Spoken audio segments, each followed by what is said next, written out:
Mambo. Shem, mambo. Poa. Mzima. Mzima. Shemeji, kuna shida hapa. Kuna tatizo ndugu yangu amenielezea.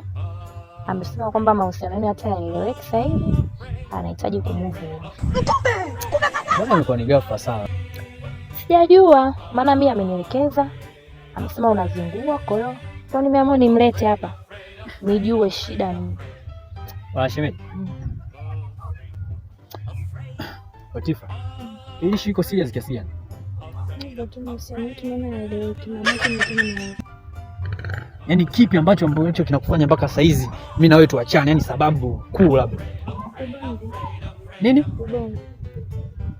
Ugomvi tu? Ngoja kwani. Shemeji nisubiri kwani nifanye namna hapa. Hii ni maajabu. Hii ni maajabu.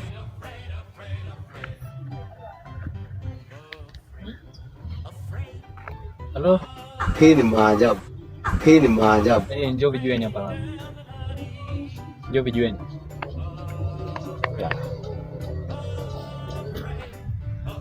Hii ni maajabu. Nauliza niko wapi?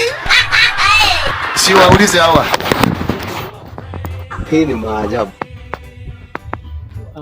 Bwana shemeji. Huyu ni mtu ambaye nilikuwa nasoma naye. Na of course aliniomba ombi la mahusiano, nikamwambia nina mwenzangu.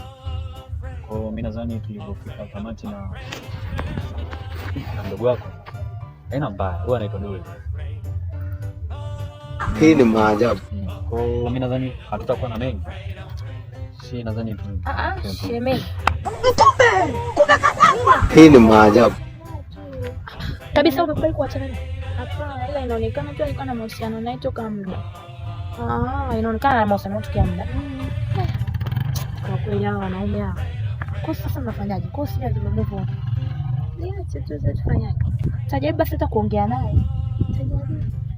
Si wewe unataka kumove on wewe. Lakini nampenda dada. Hii ni maajabu.